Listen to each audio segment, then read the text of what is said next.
Mahdi Sukmaranti dengan NIM 19083020048, mahasiswi jurusan Komunikasi dan Penyiaran Islam, Fakultas Usuluddin Adab dan Dakwah, IAIN Syekh Nurjati Cirebon. Ternyata kita harus tahu tentang keberadaan fenomena komunikasi yang ada di sekeliling dengan menggunakan perspektif atau cara pandang komunikasi. If you don't know communication, then you don't know anything. Kalau kamu tidak tahu komunikasi, maka kamu tidak tahu apa-apa. Jadi di sini Isi mau ngebahas 5 teori komunikasi massa. Sebelumnya, kalian tahu tidak apa arti dari teori komunikasi massa? Jadi, teori adalah sekumpulan konstruk atau konsep yang dapat diukur yang saling berkaitan dalam menjelaskan sebuah fenomena komunikasi. Sedangkan komunikasi adalah pengiriman pesan dari komunikator atau sumber pesan ke penerima yang akan menimbulkan efek. Kemudian massa yaitu orang yang banyak tetapi mereka tidak harus berada di satu lokasi yang sama, melainkan dapat tersebar di berbagai lokasi.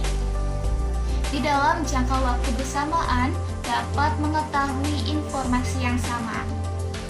Langsung aja nih, 5 teori komunikasi massa. Yang pertama, Hypodermic Needle Theory. Teori ini bisa dikatakan teori paling tua yang memandang dan menempatkan media sebagai sesuatu yang terpaksa sehingga mampu mempengaruhi orang. Teori ini dikembangkan oleh Wilbur Zickrem.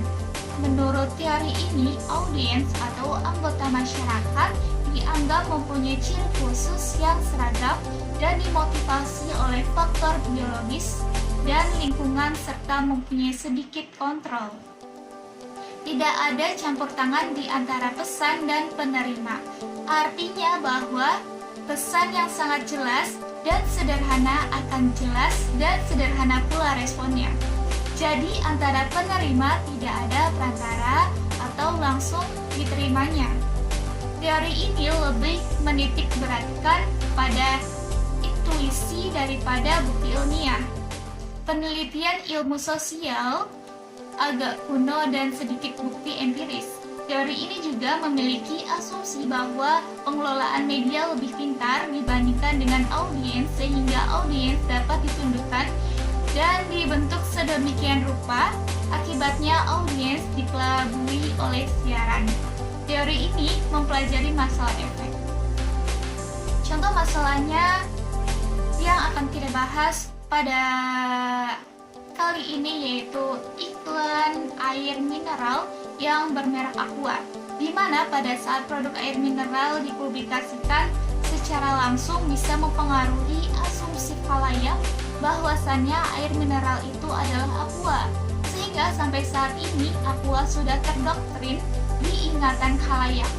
Walaupun sudah banyak merek-merek air mineral yang bermunculan, akan tetapi masyarakat akan hanya mengenal Aqua sebagai air mineral. Yang kedua, Cultivation Theory. Teori ini dikemukakan oleh pakar komunikasi yang bernama George Gerbner. Menurut teori kultivasi, teori televisi menjadi media atau alat utama di mana para penonton televisi belajar tentang masyarakat dan kultur di lingkungannya. Persepsi apa yang terbangun di benak penonton tentang masyarakat dan budaya sangat ditentukan oleh televisi. Melalui konten televisi, penonton belajar mengenal dunia, manusianya, nilainya, serta adat kebiasaannya. Teori kultivasi mengkaji masalah media dan audiens. Contoh peristiwanya yaitu akhir-akhir ini televisi banyak memberikan tentang kasus kriminalitas. Dengan adanya hal itu, banyak orang yang khawatir terhadap kondisi lingkungan sekitar yang mereka anggap seperti yang diberitakan di televisi. Ditambah lagi dengan tetangga mereka yang telah menjadi korban tindakan kriminalitas. Dalam hal ini, televisi atau media massa telah merubah keyakinan seseorang yang tadinya pemberani menjadi penakut. dan khawatir terhadap apa yang ada.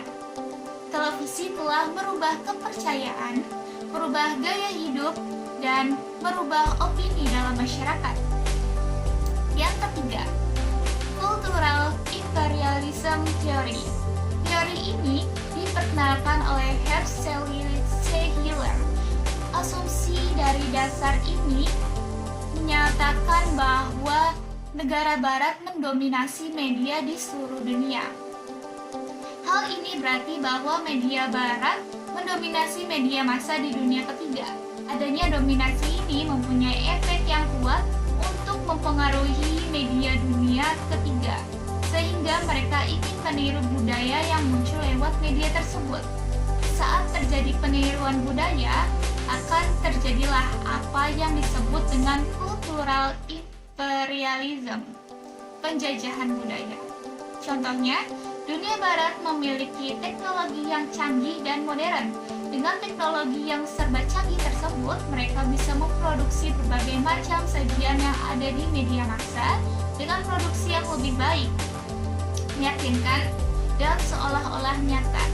Kita ambil contoh film Spider-Man, yang mana dalam film itu ditunjukkan begitu nyatanya aksi-aksi yang dilakukan oleh Spider-Man. Aksinya yang berlenggak-lenggok di atas gedung, meloncat ke sana ke sini dengan jaring laba-labanya, memperlihatkan itu seperti sesuatu yang benar-benar nyata dalam kehidupan ini. Padahal itu semua hanyalah hal yang semu belaka. Yang keempat, Media Equation Theory. Teori ini dikembangkan oleh Byron Reeves dan Clifford News. Menurut asumsi teori ini, media diibaratkan manusia. Teori ini memperhatikan bahwa media juga bisa diajak berbicara. Media bisa menjadi lawan bicara individu seperti dalam komunikasi interpersonal yang melibatkan dua orang dalam situasi face-to-face. Media Equation Theory menjelaskan bahwa media dianggap sebagai sejajar dengan manusia. Teori ini mengibaratkan bahwa media dapat berbicara, seolah-olah hidup dapat dicurhatkan kepada media. Contoh kasusnya dalam media cetak misalnya. Kita bisa meminta nasihat masalah-masalah psikologi pada rubrik konsultasi psikologi di media massa itu. Kita bisa mencari jodoh juga bisa lewat media, misalnya dalam rubrik kontak jodoh. Kita bisa tertawa, sedih, iba terhadap apa yang disajikan media. Intinya, layaknya manusia, media bisa melakukan apa saja yang dikehendaki individu, bahkan bisa jadi lebih dari itu. Ketika manusia mendengarkan radio dengan volume kecil, maka ia akan mendengarkan ke arah radio tersebut. Hal ini sama seperti ketika manusia itu berinteraksi dengan manusia lain. Ketika lawan bicaranya berbicara dengan pelan dan kecil, maka secara otomatis kita akan mendekat supaya bisa mendengar apa yang mereka sampaikan. Yang kelima, Spiral of Silence Theory. Teori ini diperkenalkan oleh Elizabeth Noel Neumann. Secara ringkas, teori ini ingin menjawab pertanyaan mengapa orang-orang dari kelompok minoritas sering merasa perlu menyembunyikan sesuatunya ketika berada dalam kelompok mayoritas. Teori ini menitik beratkan peran opini dalam interaksi sosial. Sebagaimana kita diketahui, opini publik sebagai sesuatu isu kontroversial akan berkembang pesat saat dikemukakan melalui media massa. Ini berarti opini publik orang-orang juga dibentuk, disusun, dan dikurangi oleh peran media massa. Contohnya seperti kasus Ahok yang menistakan agama. Kaum mayoritas beropini bahwa Ahok benar-benar menistakan agama, sedangkan kaum minoritas beropini sebaliknya. Disinilah opini kaum mayoritas menekan opini minoritas, sehingga muncul pendapat umum bahwa Ahok menistakan agama, sehingga kaum minoritas menjadi ragu untuk menyuarakan pendapatnya, dan opini kaum mayoritaslah yang diterima oleh masyarakat.